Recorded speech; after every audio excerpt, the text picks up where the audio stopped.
Hello everyone, welcome back to my channel. My name is Brianda if you don't know me, and I hope you guys are having a wonderful day. It's that bird in the VIP line with the V-time and the East run. Used to drive the Nissan, now she in a Beamer. I don't want her, cause she from the corner. And I heard that Beamer was the loner. Her old man the owner. And I don't even drink Coronas. This is probably one of the most important videos I'll ever make. Today I wanted to give you guys the biggest lessons I've learned throughout my life thus far. I am 20, so haven't been around very long, okay? But I would say I am pretty mature, and I've learned a lot of things through just having to experience a lot since my youth. And I think the person that I am today has really proven to myself and others around me that you control your story and how you want your life to be. Also inspire some of you to really look at your life in a more positive perception, because the more you do that, the less negative energy you're attracting, and it really does allow you to see things in a better light that's gonna better your mental health, and not just for yourself but for others around you that can definitely see your radiating energy. So I'm very excited to share my testimony with you guys and also give you some tips on how to glow up your life, not just for 2024 approaching, but every single year. So hopefully you guys enjoy this video, and let's get started. The first topic I wanted to talk about is just passing. This is talking about family members, people coming and going in your life, also looking at the past and reminiscing on it, but not letting it dictate your future. Let's first talk about family members, because I think this is a really important topic to talk about. Since being in college, I've definitely had a different relationship with my family than I did before leaving. When you step out of your parents' house, when you step out of the doors and you don't have that safety net, it puts you in a different mind space where you have to start caring for yourself. You have to stop relying on others and really coming to the realization that you have control of your life, not your parents. And you also will have to unlearn things as well when it comes to what your parents have raised you to believe versus who are you truly, and is what your parents have taught you serving you in your life. When you are in college, your parents are gonna stress you out, they are gonna bother you. Angel or devil, whatever you see your parents being as, just constantly telling you things that might be holding you back or possibly challenging you to step it up. Whichever perspective I just said that you feel like your parents are kind of, pushing you to do, I would say, what do you do in your life? Do you feel like you're doing enough? Do you feel like you're reaching your goals? And then look at what your parents are saying and look at that. And if you feel like it's a bunch of baloney, it's a bunch of baloney. Like, it's okay. Some of your family members, which I'm not speaking from personal experience, but some of your family members might not be your biggest supporters. And if that's the case, then you have to discern that from what your true inner self wants to do. And you can love your family members from afar. I've had to learn how to do that because I'm not with them all the time, but I can't stress myself out trying to prioritize things that I would be able to if I was right there. I have schoolwork, I have dance, I have a lot of other priorities, and there's things that I want to do for myself that my parents can't help me. So I have to do the research. I have to take the time to learn about what I want, and don't let anyone get in the way of that. You're leaving your past self and you're becoming a new version of yourself. And it is new. I love to use the word new because we should never be afraid of change. I feel like if you're not changing as a person, that's more of a concern. The world is progressing. We are becoming more open. We're experiencing so many different things that give us a new perspective in life. And I hope that through you growing from your past, you are able to be your best self for your future. Oh my God, that turned out so well. We're done talking about, leaving the past, becoming our best self. But now we're gonna move on to just like passing when it comes to passing away, or in a sense, there's people that are not in your life anymore that you might reminisce on, that you might miss. And I'm definitely going to share a testimony about my father, because if you guys don't know, my biological father had passed away a few years ago. It was my junior year, and it really took a toll on me. And it sucks because it's like something's being taken away from you, but you shouldn't feel that way. If anything, you're gaining spirits and people that can help you on the other side. That's really what's important, because I feel like the longer you're on this earth, you have to keep going through pain and suffering and things that, unfortunately, everybody goes through things behind closed doors where people are not going to always know how to help you. And that is what really stuck with me, because my father passed away in his sleep. And I just thought that was so interesting because it was actually right after my aunt's death. So I just thought it was so coincidental that, you know, in that moment that he was laying in bed, he was really sad, you know, because his sister had recently passed away. It took such a toll on him. He felt so upset that he just peacefully passed away. And for me, I was really upset because it was unanswered questions, and all I could think about was just all of the memories that we had together when I was able to spend time with him when I was younger, and how it just was so long ago.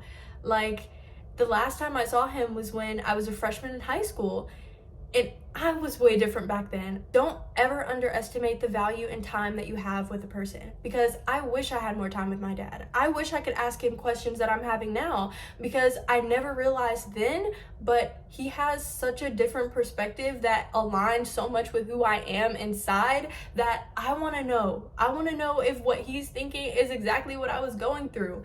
And you know, I don't regret not being able to, because there's nothing in my control that could have stopped anything from happening. But I look at his passing as a positive perspective in him now being able to heal himself as a person, and also join my side and help me, as my ancestors and my passing relatives are all surrounding me, helping me through my journey in life.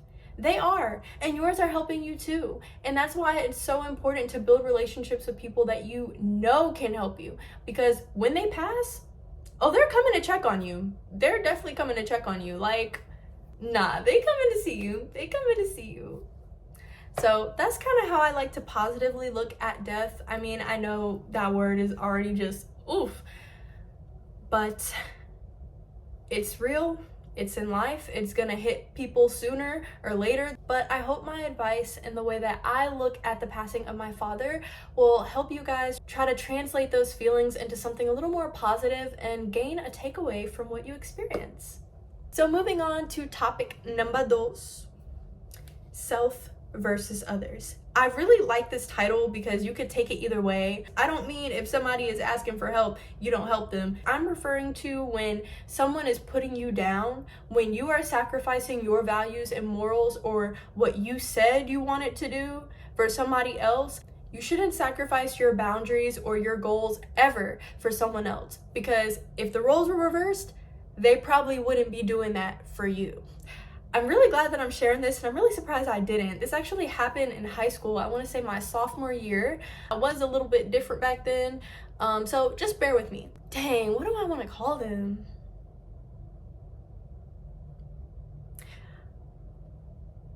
Oh my gosh, you know what they remind me of? They remind me of Flashback Mary. Yo, I'm not even gonna explain. Just bear with me. Okay, that's not the point. What we were doing was traveling somewhere, and I remember we had to stop at a Walmart. We walk in the store, and my mom tells me, do not go too far, okay? So we were not in our hometown, we were not in our neighborhood, we were at a random Walmart, and after my mom just told us, don't walk too far, right? She tells me, hey, can we just like walk around for a bit? So I'm like, did you not just hear my mom said? Like, we're supposed to be walking far away. Like, what you mean walking around? And Flashback Mary, of course, is... So Flashback Mary and I are walking through the store, and tell me why we end up going near the pregnancy test area. I'm like, what? Why are we over here? Like, and y'all, Walmart is smart. They have freaking glass boxes around each of the pregnancy tests. You can't open that bit unless you are 18 and finna buy it at the checkout section. So I'm like, yo, why are you over here? And she tells me this story about how she was at a party doing something and something happened and she don't want her parents to find out. And I'm thinking, what? Look, this ain't my problem to fix, homie. Like, you should have did that over there. Why would you want to try to pull something like this when you're out of town instead of you just doing it like with, like, you could have invited a friend to take you to the store to do that was 18. I'm not 18. You not 18. So what's going on? My mom's calling me while she's telling me this story, and I'm flipping out right now because she's probably gonna tell us to go back, but she's telling me not to answer the phone because she needs to try to open up this pregnancy test to take it. And I'm just like, that's not gonna work, that's not gonna happen. And I'm like looking at the phone, looking at her, looking at the phone, looking at her. I'm just like, yo, this is really bad, because I end up not answering my mom's phone the first, like, I want to say 4 times. Dang, this is bad. So I don't answer the phone, and my mom gets really upset, and then I call her back and she's like, where are you? So when we come back, you know, with my mom, she's upset because she ain't get no test. My mom's upset with me because I didn't answer the phone. Damn near she trying to steal shit. Like, what the fuck? And you and we cannot be setting people up. When we got home, my mom, she was yelling at me in front of her. It was so embarrassing because it was just like, I hate that. Like, stop putting me on blast right now. There's so many perspectives going on at the time. I just felt really little. From flashback Mary not supporting me to my mom just not really seeing what I was trying to tell her. And I felt super regretful. And I also felt like I couldn't really trust people as much after that, because I just felt like anything that I was trying to do to be a good friend might end up putting me in jeopardy. Like, how would you feel if there was something that I got you in trouble for and I didn't want to stick up for you? Or she could have just told my mom the truth like I told her to from the get-go. I was like, I'm so sorry that happened to you, but I can't open this for you. I can't do anything to help you without an adult. Like, literally, we're both minors trying to open up a pregnancy test that has a clear box around it with a lock on it. Like, what can we do? Self versus others. I should have chosen myself over somebody else's situation that was only gonna hurt me. And a pregnancy test is not gonna make the baby go away either, so that wouldn't have helped. Which, side note, y'all, she was not even pregnant, so if I were stealing just for it to come out negative, that really would have been a big handcuff, okay? That would have been an L. From that testimony, I really feel like if you're going through a situation where you're always feeling as if you're sacrificing what you want to do, your needs, it's not worth it. Your experiences can make you. They don't have to be the reason why you're behind bars because you stole a pregnancy test.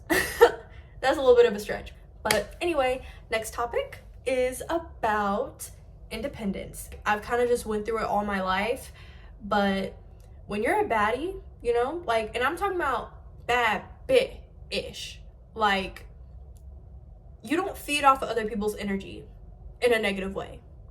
You don't manipulate or isolate people to make yourself feel better. I've never been that type of person. Back to how I met my first ever, you know, actual best friend. Like, we are still best friends to this day. Her name's Elizabeth. The amount of support that we have for one another and not have to be transactional or have to benefit from one another exactly, like, that's not what friendship should be about. And if you feel like there's people that are constantly wanting something from you, those are not your friends. Like, it is okay to not have friends if that's all you're being given, because the more you attract energy or show the universe that you don't have standards, that you'll allow someone that doesn't serve you in your life, you're gonna keep attracting people like that because you're not setting boundaries. You have to set boundaries and show the universe what you want, so the universe can learn about you through your actions and what you do and don't accept. In elementary school, I used to have this friend group, and these girls used to be really mean to me. Like, they would tell me to do stuff because they didn't want to do it, or if I didn't want to do something or say something about someone, they would literally isolate me from the group, like, during daycare. And then, like, when it would be recess time, they'd be like, do you want to play with us? Like, that's so toxic. Like, no, like, you're not going to separate me because I don't have the same ideals as you. And then when you need me or want me to play with you, now you want to play. Like, that's like a small example, but it's still how, like, a lot of trauma develops over time into, like, a lot of relationships that still exist today that we tolerate in social media. Like, for example, Christian and Blueface, like, y'all know that's toxic. Y'all know that's toxic. Like, knocking out teeth? No. That's how you get a restraining order. That type of energy around you changes you as a person when you become so desensitized to it. You grow from the people around you and what their experiences are. You don't have to necessarily experience it yourself to learn to not do something. It is totally okay if you are not the type of person that has a bunch of people surrounding you. The baddest people in the world are not going to be the most popular. Like, that's just not going to happen, because the most popular are not the people that are actually being themselves. I don't know if it's trustee or delegate model, but it's like when they are a mini duplicate of their constituents, which their constituents are the people that make them feel good about them doing the things that the people want them to do. You don't want to be that type of person, because you're living for others and not yourself. Live for you. Be you. People that are real are going to come to you and appreciate you authentically. They're not going to bring groups of people around you and make you feel like you have a sense of pride or something to show, or, you know, have to own up to this type of status. There is no status when you're real. When you're real, it's just who you are. It's how you live life, and it's how you receive all of your blessings and the fruits of your labor. So the last topic that we're going to talk about today is leveling up. So with this, it is really just about taking your experiences and making them into life lessons. I have a testimony. So last week, I actually did my own hair. Guys, I love this style, okay? It is my favorite. It's lasted me throughout my Thanksgiving break trip, which, by the way, went so good. I feel like the pictures turned out amazing. I look so cute, and I love this style. Like, it's giving Beyonce. Do y'all agree?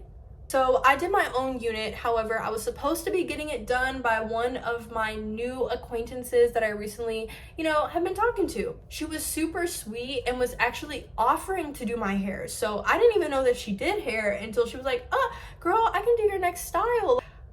Oh, word. Okay. So I scheduled an appointment with her, and time rolls around to when she's supposed to be here, and she's not here. I'm like, bro, like, I gotta get my hair done, like, for real. And when I told her that I had an event, earlier, she apologized that she wasn't able to come. And I didn't take it personal, because I know how to style my hair, so I wasn't too worried if she wasn't able to do it. But it was just the principle of, like, when we're doing business exchange, it should be professional. You shouldn't undervalue, the money that I'm gonna give you just because you know me. Like, it should be the same as if it was any other client off the street wanting to get their hair done. You want to make a great impression. I'm gonna give props to my uncle, because he actually kind of helped me put this in perspective.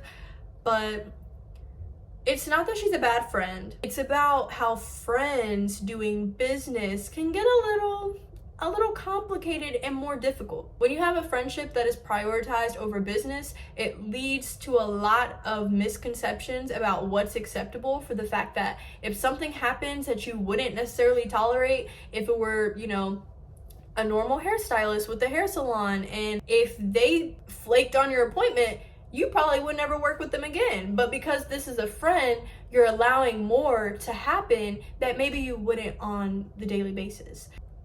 Business with friends is definitely not, my number one choice. I love you, girl. I know things happen, but I needed my hair done, and we can't be flaking on girls like that. Like, for real. No tea, no shade, but pink lemonade. And instead of me making it a bad way to end a friendship, I just took a very valuable lesson from it and moved on. Like, it doesn't have to be that serious. So I'm gonna end the video here. I feel like I've given you lots of tips and just stories to motivate you guys and really understand that life is what you make it. So thank you guys so much for watching my video today. If you guys enjoyed, don't forget to subscribe to my channel. Give this video a big thumbs up, and don't forget to comment down below with some requests or just your thoughts to this video. Give me some feedback below. I really want to know what you guys think. And if you have any questions or any topics that you'd like me to talk about, don't hesitate, because I ain't afraid to speak. Period. I'm gonna see y'all later, and love you guys. Bye. I want your energy, take control of me. I tried to go to sleep and seen it in my dream. Just in case I run across to the day, I'ma stay clean. Just in case you recognize a face, send it to me. And tell her I've been looking for with a flashlight. You can't tell a nigga nothing, cause I got my cash right. And tell her if she understands, promise to stay true.